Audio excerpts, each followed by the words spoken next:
Perkataan itu saya viralkan di WA grup pengacara advokat se-Indonesia ini, khususnya yang mengaku Kristen. Sebelum saya berangkat kemarin, saya katakan itu.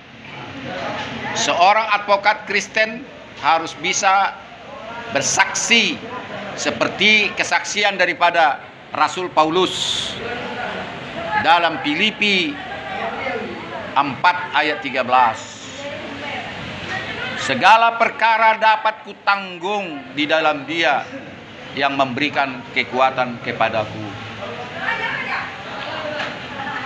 Lanjut saya katakan, di samping itu seorang pengacara harus bisa mengatakan El Shaddai, Elohim Shaddai, Allah yang maha kuasa. Kejadian 17 ayat 7. Harus bisa mengatakan El Shaddai dan El Gibor. Artinya Elohim Gibor, Tuhan yang maha perkasa. Ya, dalam Yesaya 9 ayat 5.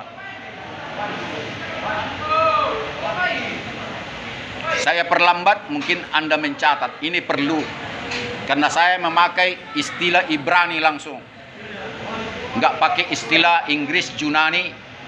Ya, istilah yang harus saudara ingat sebagai seorang Kristen, karena istilah ini sangat bermanfaat. Tidak memakai bahasa Batak atau daerah atau bahasa Indonesia. Ada karismanya istilah ini, karena seluruh dunia memakai istilah itu. Saya ulangi, yang pertama tadi harus mampu mengatakan El Shaddai, Elohim Shaddai, Tuhan yang maha kuasa. Kejadian 17 ayat 7. El Gibor, Elohim Gibor, Tuhan yang maha perkasa. Yesaya 9 ayat 5. Dan juga harus sanggup mengatakan El Elyon,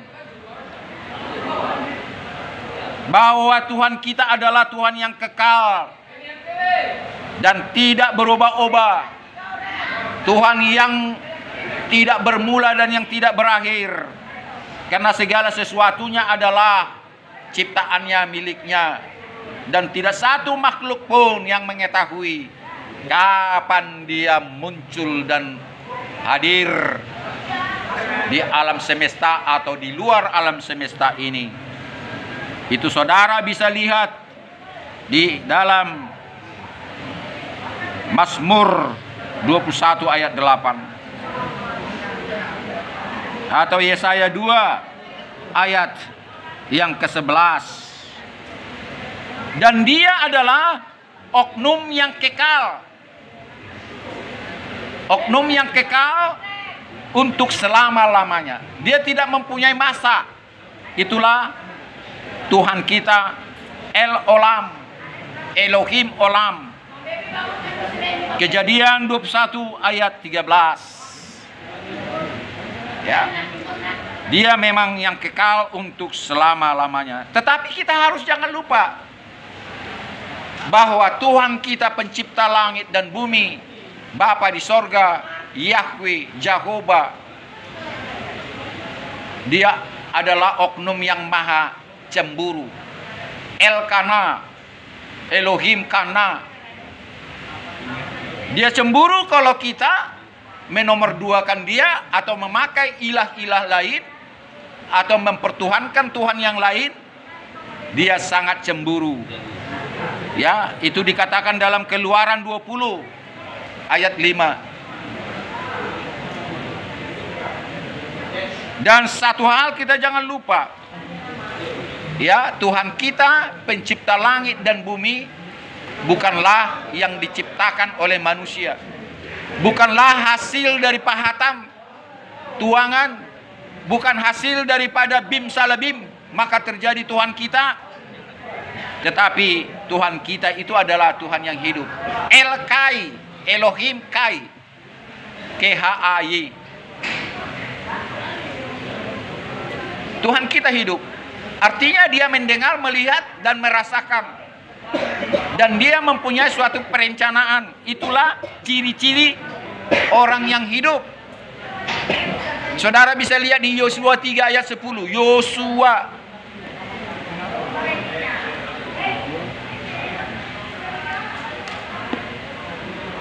Dan kalau saya katakan tadi, jangan kita mempertuhankan Tuhan-Tuhan yang lain, ilah-ilah yang lain. Hanya satu di dalam kehidupan kita di dunia ini. Ya, cukup satu. Jadi harus mampu kita mengatakan Elohim Echad, El Echad. Kita bisa lihat di dalam Maleakhi 2 ayat 10. Maleakhi 2 ayat 10.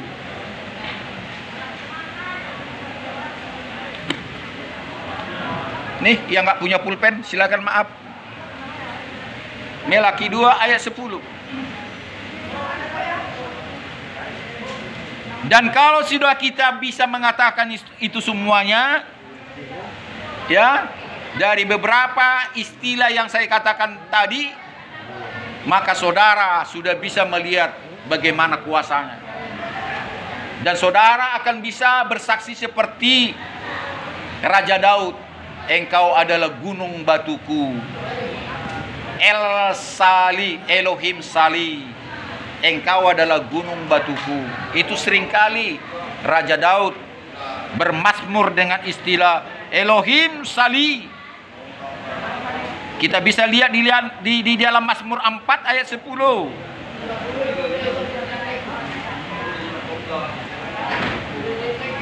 Dan Raja Daud juga sering mengatakan, dia adalah Tuhan keselamatanku. Dialah yang menyelamatkanku. Elohim Yesaiti, El Saiti. Yesaya 12 ayat 2.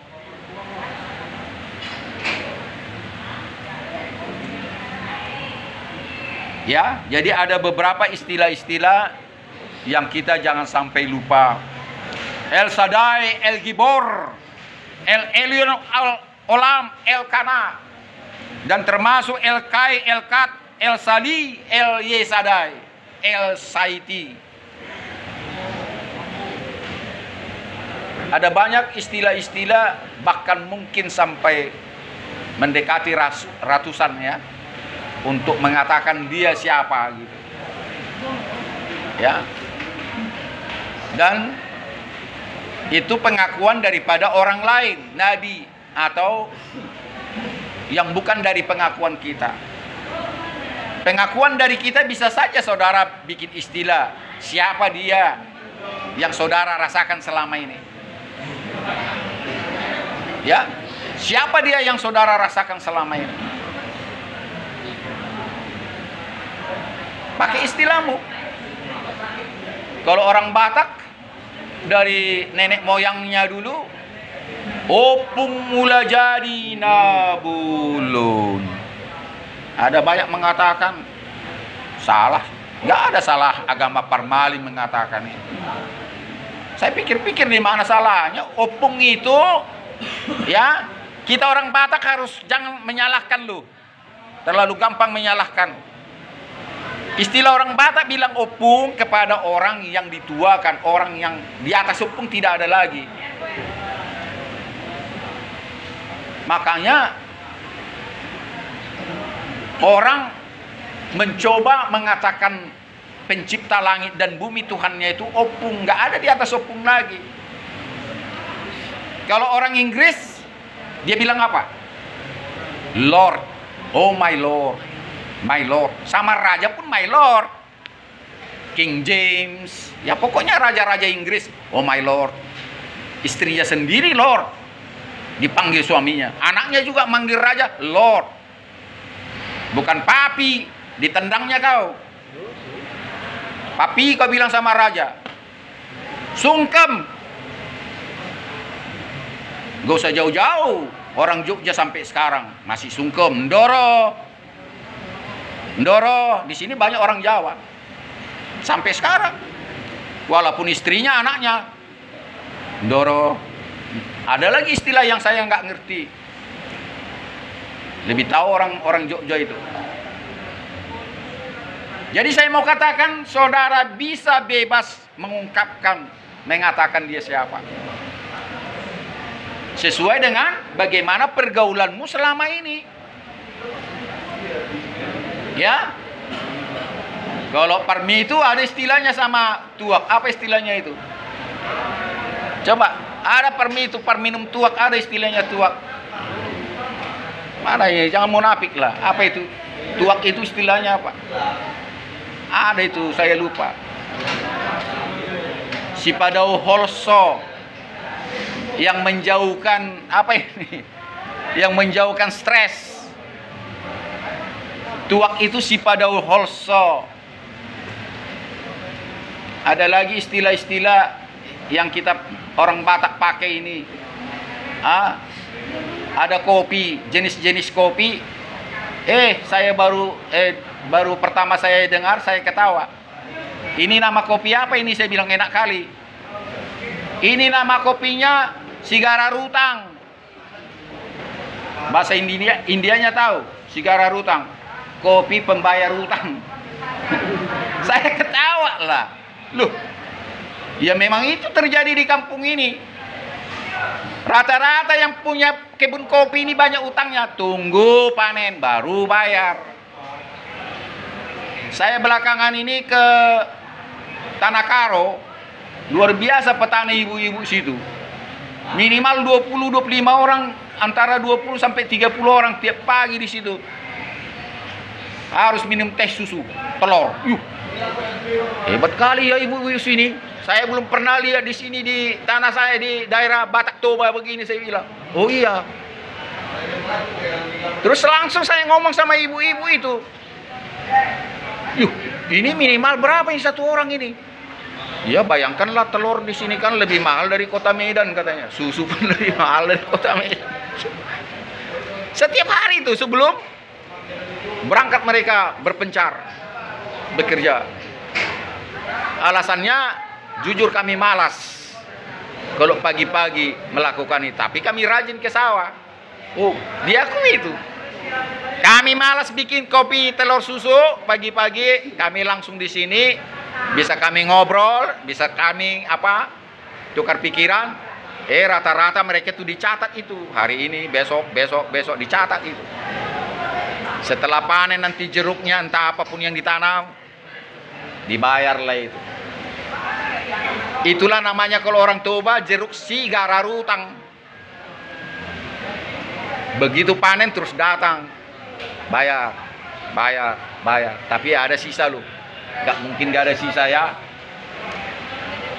Jadi yang saya maksud adalah apa yang saudara nikmati sama Tuhan selama ini. Ya, apa yang saudara nikmati selama ini. Namanya bertuhan. Sebutkanlah namanya siapa. Itu yang saya maksud. Amin. Amin. Amin. Sebutkanlah namanya siapa. Dan sering saya katakan adalah tempat yang paling hina di dunia ini apa? Ingat? Siapa yang ingat? Tempat yang paling hina di dunia ini di mana? Yang kuat? Penjara. Selain penjara apa? Selain penjara rumah sakit. Baca itu nanti di dalam Matius 25. Ayat 31 sampai ayat 46. Ada di situ. Tatkala Yesus mengatakan apa? Kepada yang di sebelah kirinya, kambing-kambing itu. Hai engkau, enyahlah kalian masuk ke neraka. Tapi sebelumnya dia ke sebelah kanan dulu ya. Kepada domba-domba yang di sebelah kanannya dikatakan apa? Terimalah hari ini kerajaan sorga yang sudah dipersiapkan kepadamu. Sejak dunia ini pun dijadikan. Karena tatkala aku lapar engkau kasih aku makan. Tatkala aku haus engkau kasih minum. Tatkala aku jadi orang asing engkau memberikan tumpangan bagiku. Tatkala aku telanjang engkau kasih aku baju. Sudah? Ada di situ semuanya kan? Tatkala aku di penjara dan di rumah sakit. kau membesuk aku. Dan sebaliknya kepada kambing-kambing yang di sebelah kirinya, enyahlah, masuklah ke kerajaan surga. Dan dikatakanlah perkataan yang sebaliknya, tatkala aku lapar engkau tidak pernah kasih aku makan, tatkala aku haus engkau tidak kasih aku minum, tatkala aku jadi orang asing tidak pernah engkau kasih aku tidur di rumahmu, tatkala aku telanjang engkau tidak pernah kasih aku baju, tatkala aku di penjara dan aku di rumah sakit engkau tidak pernah membesuk aku. Jadi ini sangat berarti penjara dan rumah sakit adalah yang paling hina. Terlepas saudara bersalah atau tidak, sering saya katakan itu kawan. Dan terlepas orang yang di rumah sakit itu, dia yang bikin sakit, atau orang lain, atau Tuhan.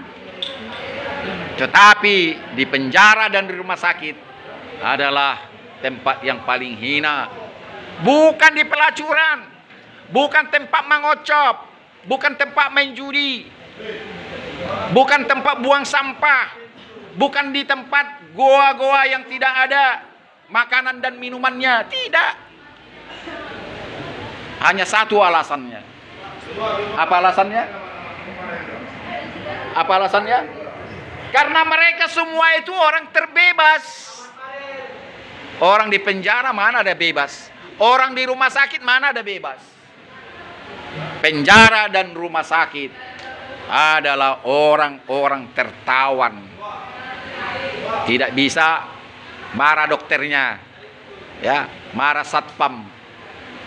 Kalau Anda sakit di rumah sakit, tidak bisa keluar sendiri. Terlepas saudara yang bikin sakitmu, atau orang lain, atau Tuhan itu sendiri. Makanya orang hina itu yang di rumah sakit. Dan saya ulangi khususnya kepada saudara-saudara yang di penjara. Saudaralah orang hina yang tidak bebas, tidak merdeka. Coba Anda keluar dari sini. Kalau nggak kena tembak. Kalau di rumah sakit mungkin nggak ditembak, tapi satpam datang kejar. Dan dokternya pun keberatan kalau dia keluar dari rumah sakit itu, karena tanggung jawab moral daripada dokter itu mengobati orang sakit. Jadi saya mau katakan sama saudara-saudara, sebelum kita nanti masuk dalam perjamuan kudus, dan sebelumnya ada acara baptisan bagi saudara yang mau dibaptis dalam nama Bapa, Anak, dan Roh Kudus, persiapkanlah hatimu. Karena di seluruh dunia, kalau sekarang ini dari saudara kita umat Katolik, sudah jauh-jauh hari itu sudah berpuasa itu. Tidak makan daging lagi itu, tidak makan yang enak-enak lagi itu. Ya, mereka sudah artinya menahan diri. Boleh makan, tapi jangan kalaupun pesta. Dan biasanya memang yang saya tahu kalau Katolik zaman-zaman mendekati Paskah nggak dibikin pesta-pesta pernikahan, ulang tahun dan sebagainya, agar terhindar dari hura-hura, terhindar dari poya-poya dan sebagainya. Dan sudah diingatkan oleh Romo pastornya itu, ya kalau ke mall ya seperlunya, ya. Tetapi selfie di Facebook jalan terus saya lihat. Tapi mudah-mudahanlah mereka yang bukan seorang Katolik, ya. Khotbah saya terakhir ini ibu-ibu ya sering selfie, ada mobil mewah, selfie dia ditaruhnya. Bekas jalan mobil itu pun bukan dia punya, bekas jalan mobil itu, bekasnya jalan, jangankan mobilnya. Dan megang mobil itu pun tak berhak. Tapi begitulah, ya. Justru orang yang tak punyalah menunjukkan dia punya. Itu sudah sifat manusia. Tetapi orang yang punya pada umumnya, kalau sudah ya merendahkan diri, nggak ditunjuk-tunjukkannya itu. Seorang karateka yang sudah mahir, dia itu kalem-kalem aja itu. Kalau latihan suaranya nggak keras-keras. Tetapi seorang karateka yang ban putih, yaitu suaranya kemana-mana itu. Betul atau betul? Iya, saya memang nggak pernah ikut karateka, nonton saya lihat itu. Anak kecil-kecil itu sampai batuk-batuk, ya, batuk-batuk di sini. Saya bilang anak ini, wah, lebih keras suaranya dari Dana 4 atau dan berapa itu. Dia merasa itu. Tapi itulah yang saya ingatkan kepada kita, bahwa kita harus betul-betul merendahkan diri sama seperti dia. Seharusnya dia datang dalam kemuliaannya ke dunia ini. Ya, dia yang punya kok. Tetapi aneh bin ajaib, ajaib bin aneh. Tapi justru dalam kehinaan dia datang untuk membebaskan, memerdekakan orang yang hina. Membebaskan orang yang dalam penjara dan yang dalam rumah sakit. Saudara dan saya, jika bisa mengerti ucapan daripada Kristus itu, ya, lakukanlah setelah keluar dari sini. Lakukan dari sini. Dan satu hal, perkataan yang dikatakan, orang sombong dan angkuh akan direndahkan dan dibinasakannya. Apabila memang kita sombong dan angkuh, merasa kedatangan dia ke dunia ini dulu tidak berarti bagi kita, sudah dipastikan saudara akan menikmati neraka yang selama-lamanya itu.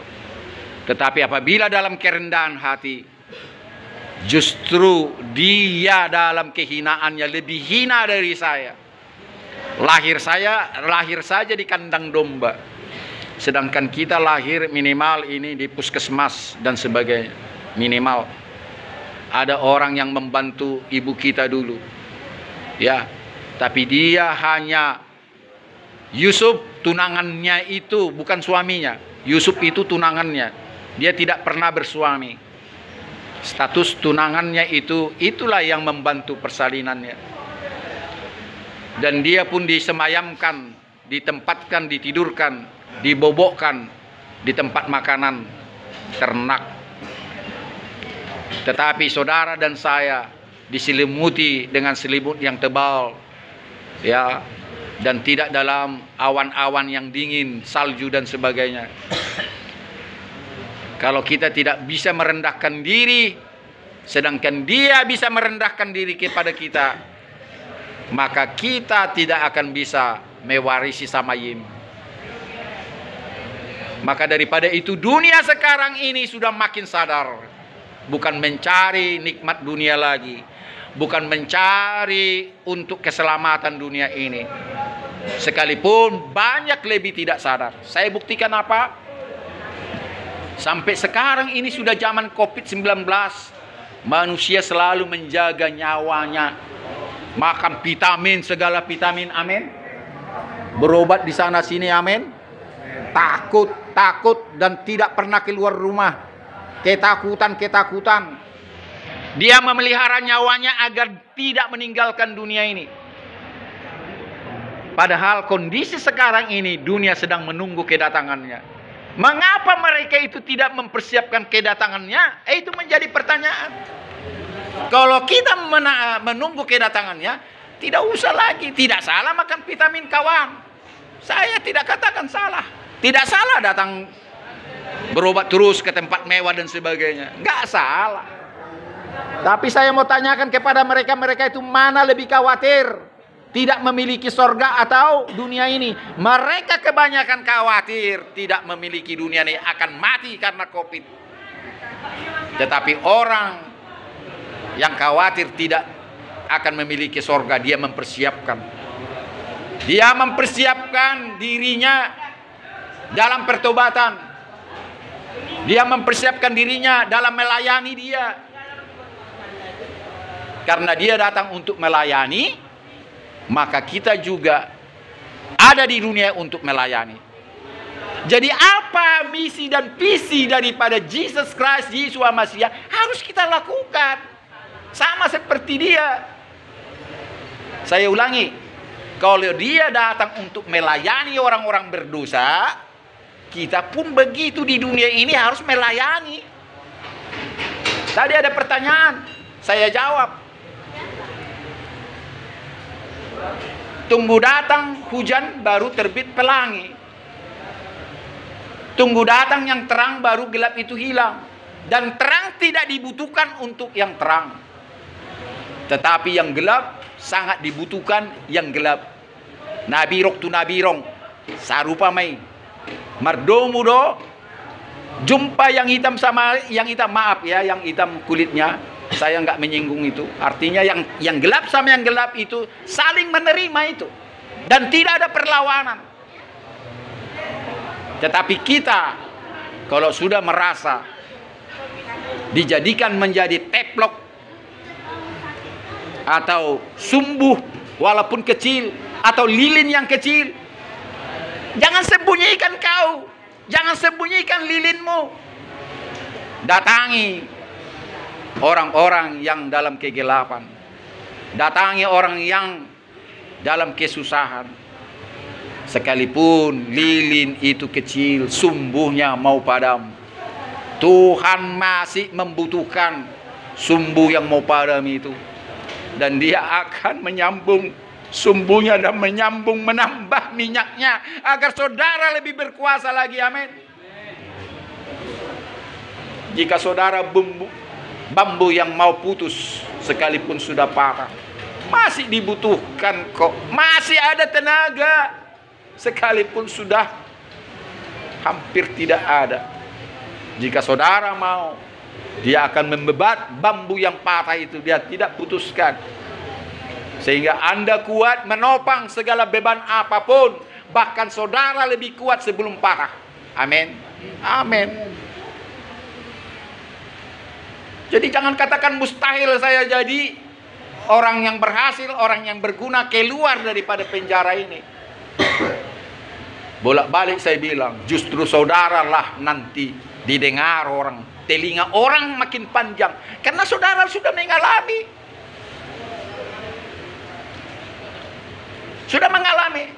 tinggal saudara mau enggak. Begitu Jack Marpaung jadi pendeta, ramai gerejanya, padahal belum pintar dia khotbah itu. Dia khotbah dulu itu di Pasar Senen, saya waktu itu di Jakarta saya.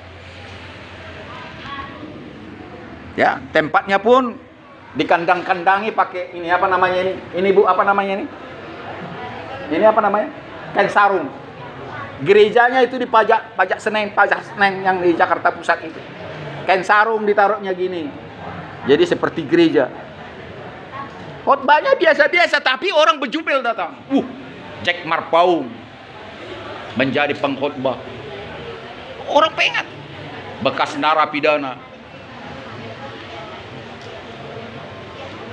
Ini sudah rahasia umum lewat medsos, lewat internet. Ya. Sekarang ini orang banyak bertobat. Firman Tuhan, kebenaran daripada Tuhan cepat tersampaikan. Segala pertanyaan-pertanyaan terjawab cepat. Tidak melalui gereja lagi. Gereja bukan hanya rumah Tuhan namanya itu. Rumah Tuhan adalah hatimu dan pikiranmu, dirimu. Karena gereja juga sering dibikin bisnis sampai sekarang ini. Jadi saya juga tidak terima kalau dibilang rumah Tuhan hanya di masjid. Bahkan di Yerusalem, bukan di situ rumah Tuhan lagi. Ya, bukan. Walaupun dikatakan di Sionlah pengajaran dan firman Tuhan dan keselamatan dimunculkan. Tetapi sekarang ini di mana-mana firman Tuhan itu ada. Ya, di mana-mana. Dan gereja yang berjalan adalah saudara dan saya. Itu hanya bangunan saja itu. Makanya sekarang sering saya himbau di medsos, janganlah kita sibuk ya membuat indah gereja kita sampai licin. Padahal tidak semua orang memuliakan Tuhan datang ke sana. Sibuk, bahkan pendetanya pun sibuk di mimbarnya itu yang licin itu. Ya, saya berani mengatakan itu. Saya rindu pendeta-pendeta yang mimbar itu turun. Banyak kali sekarang ini yang menangis di kolong jembatan sana, di tempat-tempat pembuangan sampah, di penjara, di rumah sakit. Mereka merindukan pendetanya datang. Di mana pendetaku? Di mana pendetaku? Di mana pendetaku? Apa jawabnya? Aku sudah punya agenda. Aku sudah punya jemaat. Berdoalah. Kami doakan nanti dari gereja. Kami doakan nanti dari gereja. Kapan sampai mereka bahkan ke Lapotuak juga dinantikan kedatangan pendeta. Di tempat pelacuran dinantikan pendeta. Di tempat mengocok juga dinantikan pendeta. Perjudian dan sebagainya. Karena di sana juga layak roh Tuhan, firman Tuhan disampaikan. Amin. Amin. Kenapa di penjara sampai firman Tuhan? Padahal saya katakan penjara adalah yang paling hina sampai firman Tuhan. Apalagi tempat pelacuran, belum paling hina itu. Tempat perjudian. Jadi itulah saya himbau, mari kita yang pendeta-pendeta ya turun. Lihat pembuangan sampah di sana, sampah sudah dimakan orang. Sama seperti anjing. Anjing-anjing orang kaya makan yang enak-enak. Ya, harga mahal, makanan kaleng dan sebagainya. Ikan-ikan peliharaan orang kaya itu makan yang enak-enak. Sementara orang sudah makan ampas-ampas. Ampas-ampas, bekas-bekas. Kapan kita mau datang? Apakah kita tetap hidup dalam kemewahan? Hanya kita bisa memperingati Paskah tanpa mengambil arti daripada kedatangan, kematian, kebangkitan dan kenaikannya. Saya ulangi, kita harus menikmati, mengaminkan, membawa dalam kehidupan kita arti kedatangan ke dunia ini dulu, arti kematiannya, arti kebangkitan dari orang mati, arti kenaikan ke sorga, dan arti yang sekarang dunia menantikan adalah kedatangannya. Itu harus betul-betul. Tanpa itu saudara tidak akan masuk firman Tuhan, roh Tuhan. Itu dihayati, itu direnungkan. Ya, jangan tunggu napasmu di kerongkonganmu baru kau menyebut nama Tuhanmu. Kau berseru. Jangan. Rendahkanlah hatimu, sedangkan dia mau merendahkan dirinya sama seperti kita. Mengapa kita tidak? Ada banyak iblis mengajarkan apa? Oh, kita masih di dunia ini, kita nikmati dulu dong. Terus kapan ditinggalkan? Ya nggak tahu, pokoknya nikmatin aja dulu. Coba nantilah sebelum mati, keburu mati, nggak sempat ditinggalkan dunia ini dengan segala poya-poyanya. Memang seperti apa yang saya katakan tadi, selalu dia merubah daripada sakit hatinya kepada manusia. Yang tadinya manusia mau dihukum, selalu dia memperbaiki hatinya, memaafkan. Sudah mau menghukum, memaafkan. Kita bisa belajar sejarah bangsa Israel dan sejarah umat manusia yang tadinya mau dimusnahkan, tetapi dimaafkan. Tetapi yang kita bisa ingat sampai sekarang, bagaimana manusia zaman Nuh habis. Itu sudah bolak-balik dia berbicara untuk bertobat. Baru kemuliaan dia datang kepada Nabi Nuh. Kemuliaan dia turun kepada istri dan anak-anaknya, menandakan bahwa tidak semua manusia dibinasakan, tetapi masih diselamatkannya. Dari dialah beranak cucu manusia itu sampai sekarang ini. Dari dialah beranak cucu manusia sampai sekarang ini. Sudah beranak cucu, manusia masih tinggi hati. Ya, sombong angkuh. Bahkan mau menyamakan dirinya seperti Tuhannya, pencipta langit dan bumi. Tak tahu diri. Tuhan yang menciptakan dia, mau dia mengajari Tuhan. Mau dia menjadi penasehat Tuhan. Mau dia menjadi pendamping, pengawas Tuhan. Bagaimana saudara menjadi pengawas dia, pendamping dia, penasehat dia? Dia yang ciptakan saudara dan saya kok. Bukankah dia penasehat, pendamping kita dan pengawas kita? Jangan terbalik kawan. Itulah kesombongan manusia, merasa dia seperti orang Farisi yang sudah mengerti arti kitab-kitab Ibrani, kitab-kitab perjanjian lama, Taurat. Tahu dia dari A sampai Z. Tetapi mereka tidak tinggal di dalam dia. Mereka tidak melakukan apa yang difirmankan Tuhan sama dia. Itulah orang-orang Farisi yang terkenal itu. Kemunafikan setiap saat. Tetapi kita belajar, sekali lagi saya katakan belajar, to be like Jesus. To be like Jesus, to be like Jesus. Menjadi seperti Jesus. Itulah kerinduan. Seperti Yesus. Seperti Yesus. Itu saja yang ku mau. Saya sudah lama nggak menyanyikan itu. Sebetulnya kita sanggup kok bisa. Kesanggupan itu dia sendiri yang menyanggupkan bisa. Asal kita mau. Asal kita mau, persoalannya kita tidak mau itu kawan. Saya ulangi sekali lagi. Sebetulnya manusia bisa seperti Jesus. Seperti dia. Asal manusia itu mau. Karena dia berjanji, aku sendiri yang melakukannya. Aku sendiri. Tinggal kau mau atau tidak. Siapa bilang tidak bisa sama? Bahkan lebih dari apa yang pernah kulakukan, engkau sanggup melakukan itu. Pernah baca?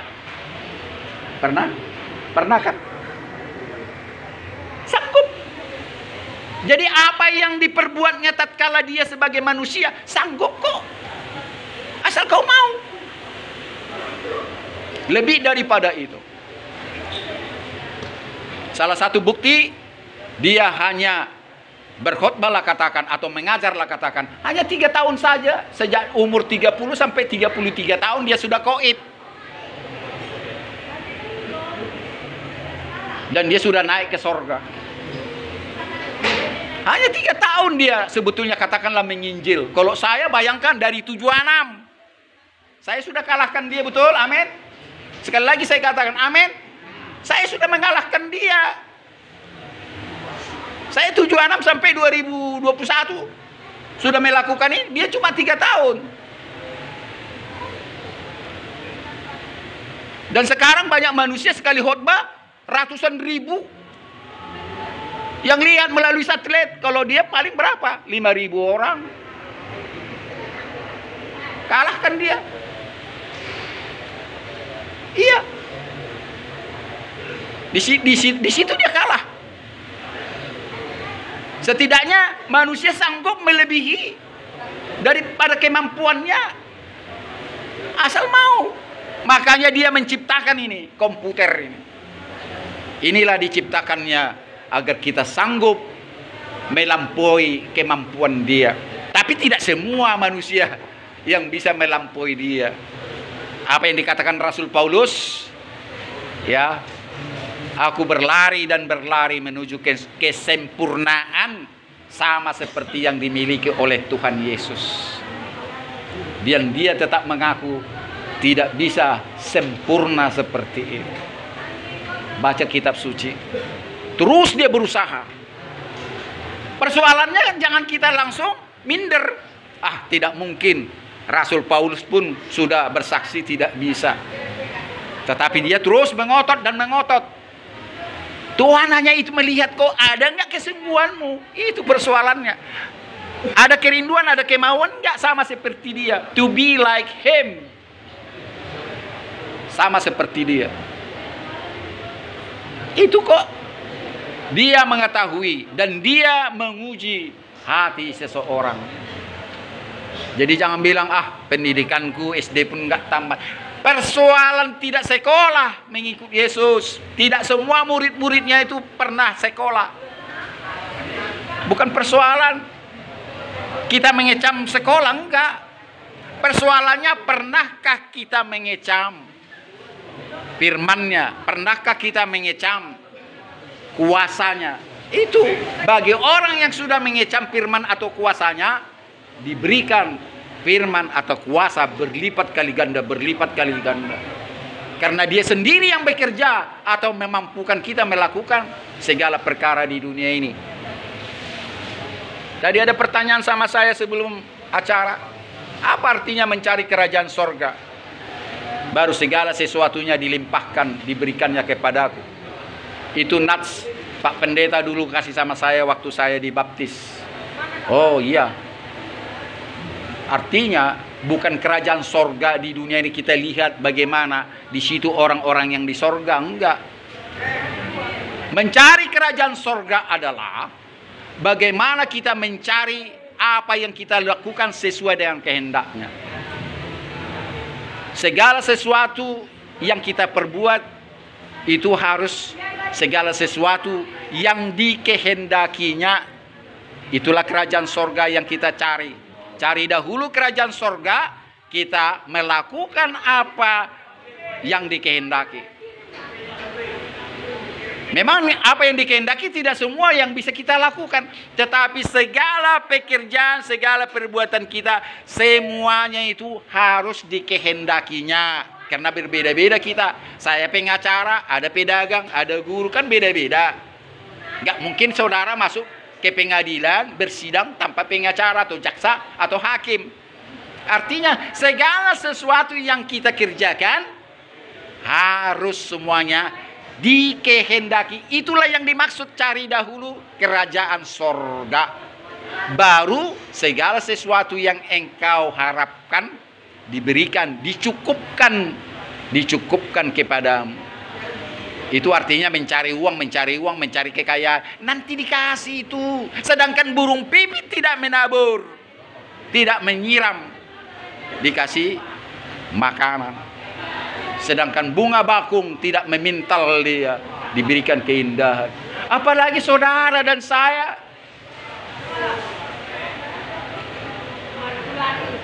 Tapi percayalah saudara, semakin saudara rindu, semakin saudara gila dengan ini.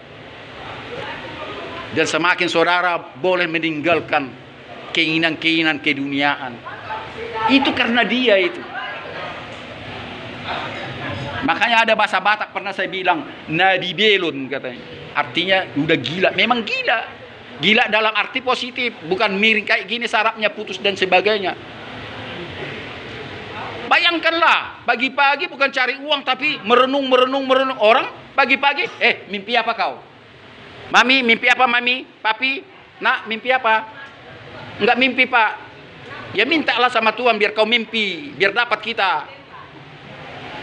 Itu pagi-pagi udah kayak gitu. Pagi-pagi sudah buat baca koran, cari CK. Sampai menjalangkong, kepekong-pekong. Kayak pusik buit sampai sekarang kawan. Sampai sekarang pusuk buit. Alasan melihat keindahan. Memang enak lihat dari situ, nampak semua Danau Toba itu. Saya memang belum pernah ke sana. Bapak saya dulu pernah ke situ waktu berontak dia. Bapak saya dulu pemberontak. Sempat bermukim di sana, melarikan diri. Bukan PKI bapak saya, enggak, pemberontak dulu. Beda dengan PKI. Yang artinya saudara dan saya, itulah sampai sekarang ini. Kalau kita mau, itu aja kok persoalannya. Rambutmu yang tebal kayak gitu sampai gini gundul, mengharapkan Tuhan membentukmu sendiri, tidak akan mau dia. Harus ada oknum yang bisa merubah saudara dan dia. Amin. Gak bisa dia sendiri, walaupun bisa.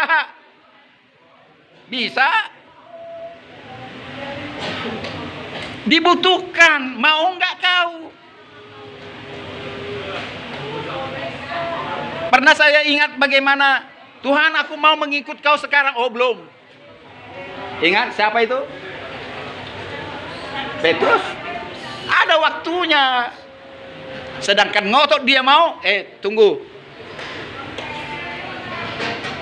Kita sering membaca, ya nggak tahu ya, sekarang ada cerita-cerita persilatan. Ada ngotot, suhu entah apapun namanya itu, yang ngajar silat atau apa itu, ilmu-ilmu kanuragan dan apa semuanya. Kalau dia sang pemberi ilmu itu tidak melihat niat daripada mau belajar, sana kau ditesting dulu kan, ya niatnya apa untuk ilmu kanuragan, entah ilmu apapun itu, termasuk karateka dan semuanya. Buat apa ilmu kau ini? Dia tes. Kalau untuk kebajikan dan kemurahan, baru dia diterima sebagai murid. Enggak gampang jadi murid. Dilihat dulu niatmu, dites. Jadi itu masuk akal. Sama dengan dia, pencipta langit dan bumi, pencipta saudara dan saya. Dia lihat hatimu. Ya. Kalau saudara mempelajari ini untuk menghasut dia, kau dibikin gila, bukan seperti gila orang membaca firman Tuhan, tapi gila untuk mendukung iblis, untuk merongrong iman seseorang. Berusaha siang dan malam, mencari kelemahan firman Tuhan, mencari biar orang tidak selamat, biar sama seperti dia. Baca di sini, perdebatan di sini, itu aja terus. Khususnya Indonesia lah itu. Khusus negara kita ini sibuknya masalah itu. Ngapa isi diperdebatkan? Kalau kau percaya dengan kepercayaanmu, silakanlah. Gak usah kau lawan-lawan kepercayaan orang lain. Kalau kau mengajarkan, mewartakan, memberitakan, silakan. Bukan menjelek-jelekkan daripada kepercayaan orang lain. Sehingga apa? Janganlah. Ingat bagaimana benteng Jericho hancur? Pernah juga khotbah saya mengenai itu. Asal kau mau saja, dibilang sama Yosua. Yosua lah yang memimpin benteng Jericho itu hancur tanpa tenaga. Bayangkan orang-orang yang di dalamnya itu orang-orang yang terlatih berperang. Secara fisik, secara manusia mereka tidak akan bisa mengalahkan orang-orang yang dalam benteng Jericho. Bentengnya itu kokoh. Dengan teknologi apapun manusia dulu nggak bisa masuk ke dalam. Pasti kalah. Sementara dari luar benteng itu batu-batu besar udah diterbangkan. Tatkala orang mau masuk ke dalam benteng yang ada di Jericho. Tapi Tuhan melihat, Yosua suruh 2 orang mengintai dulu. Masuklah 2 orang mengintai benteng Jericho itu. Dan ketahuan. Dan setiap orang masuk benteng Jericho tanpa dikenal atau penuh hukuman mati, rajam langsung. Ketahuan, sembunyilah mereka. Dalam persembunyiannya disembunyikan pelacur yang paling tenar di kota itu. Sudah, pelacur. Bintangnya pelacur, mawarnya pelacur. Disembunyikanlah pengintai ini 2. Coba bayangkan. Kalau tidak sudah dibunuh itu. Dan ini ada banyak khotbah yang perlu kita renungkan dari sini. Termasuk saudara yang merasa tidak ada apa-apanya, bisa diperalat, dipergunakan Tuhan. Bayangkan pelacur yang seharusnya dirajam di situ bisa menyelamatkan utusan dari Nabi Yosua. Jadi masih berharga manusia berdosa di mata Tuhan. Ayo sama-sama kita mengatakan, masih berharga. Yang kuat, masih berharga. Aku orang berdosa di mata Tuhan. Tertulis di sini, pelacur yang seharusnya dirajam, dihina. Dan ceritanya itu apa? Tuhan mengatakan Yosua, kelilingilah benteng itu. Dikelilingi bangsa Israel. Dan suatu ketika ambillah segala sesuatu yang bisa berdentang, berdenting. Entah panci lah itu, entah apalah itu, entah kaleng-kaleng lah itu, dicarilah alat untuk seperti ronda malam. Tangkel tung. Aku akan mengatakan hari dan jamnya, waktunya. Tepatlah hari dan jamnya dikatakan Tuhan melalui Yosua, dilakukanlah seperti itu.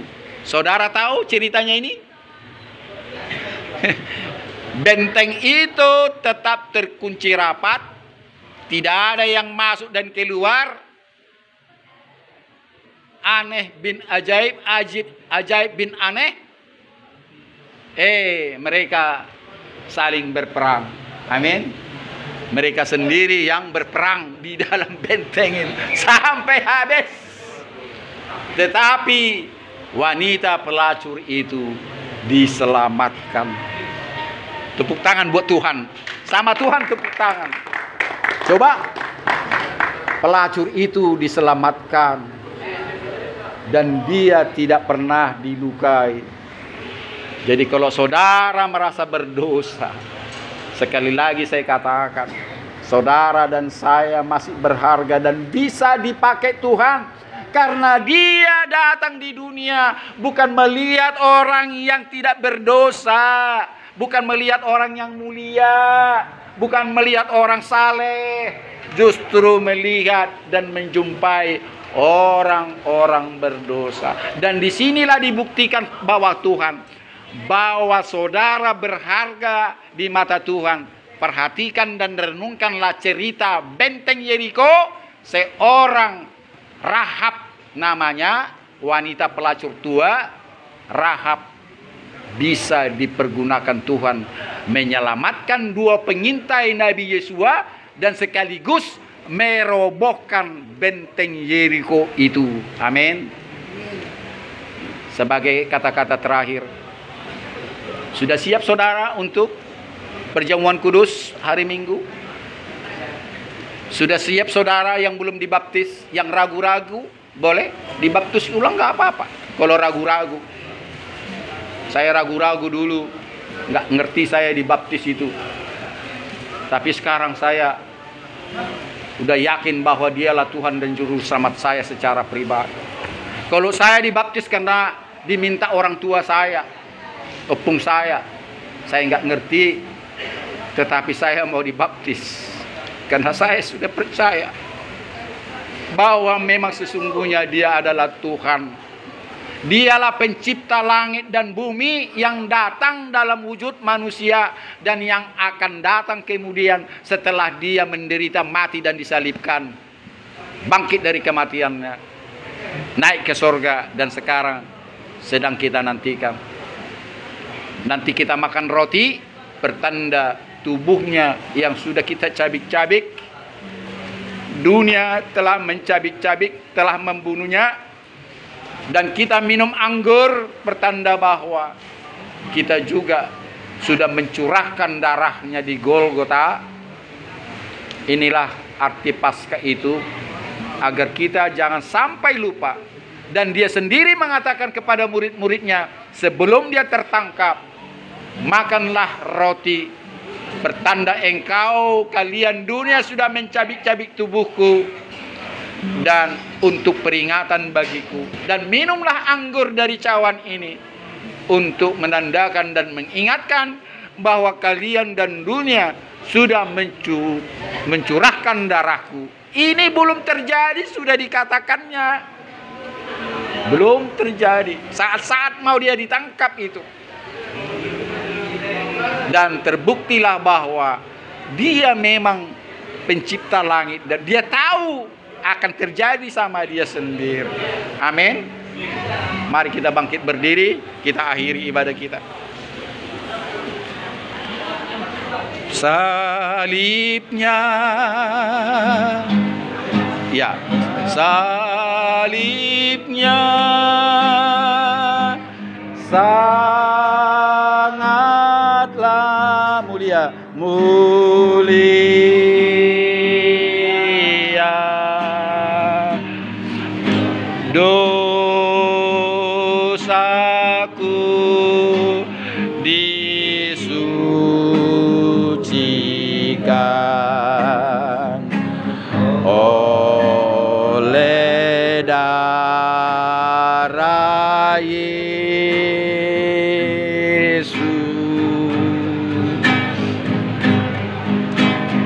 salibnya,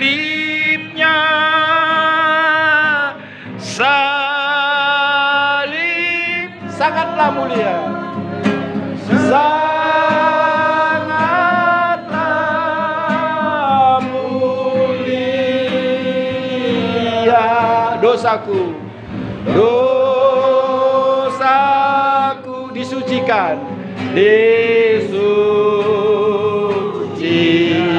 oleh darah Yesus, oleh darah Yesus. Nyanyikan dengan sungguh-sungguh sebelum kita berdoa. Salibnya,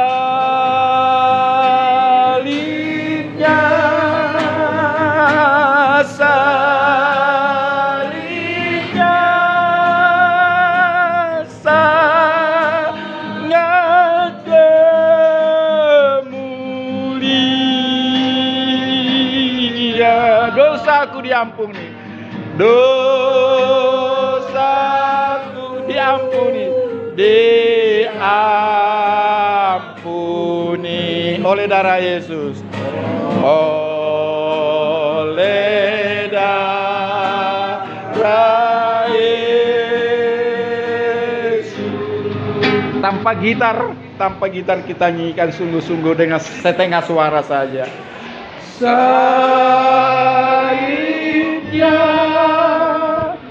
salibnya,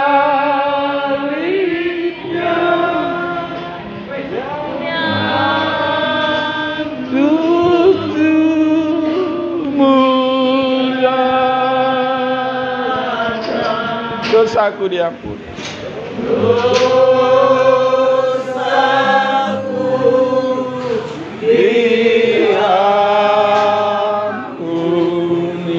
oleh darah Yesus, oleh darah Yesus. Bapa yang Maha Kuasa, terima kasih Tuhan, Engkau melawat kami saat ini, tatkala kami mempersiapkan minggu depan untuk perjamuan kudus, mengingatkan bahwa Engkau sudah lahir, sengsara, mati, dan dikuburkan.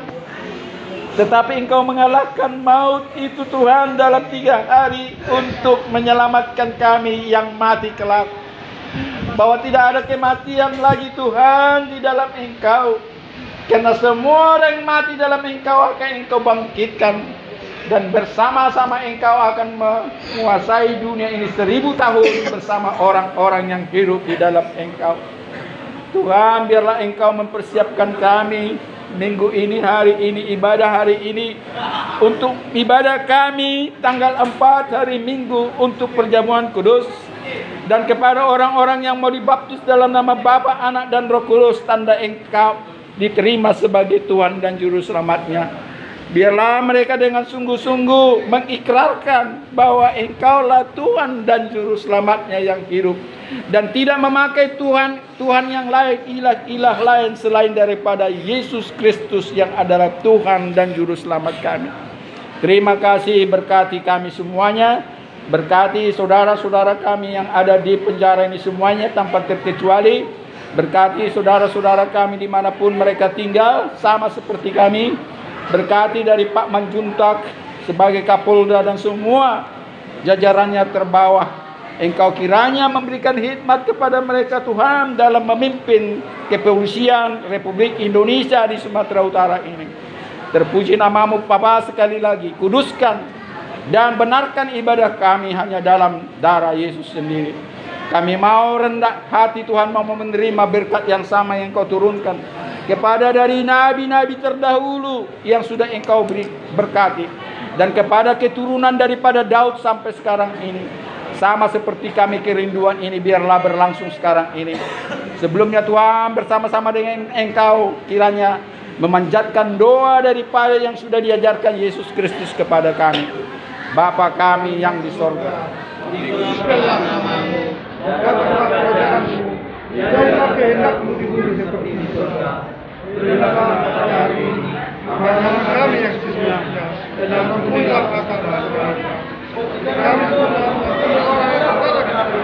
Dan jangan membawa kami dalam bertobat, tetapi lepaskan dari kami jahat. Karena Engkau yang punya kerajaan dan kuasa dan kemuliaan sampai selamanya. Amin.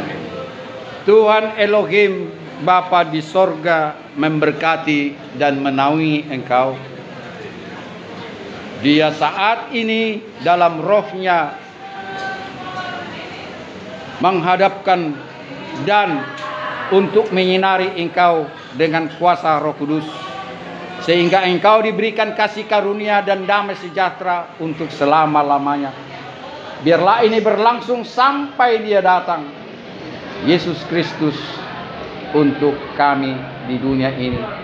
Dalam nama Tuhan kami Yesus kami berdoa.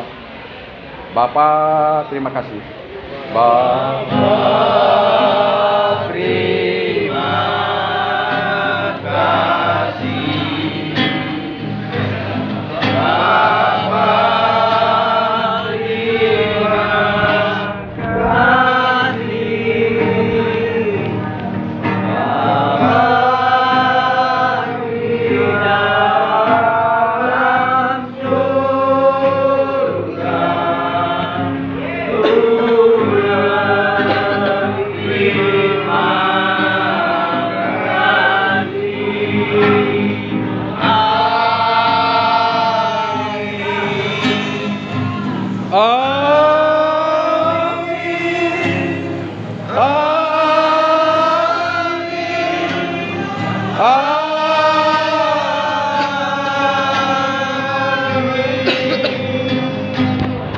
Shalom.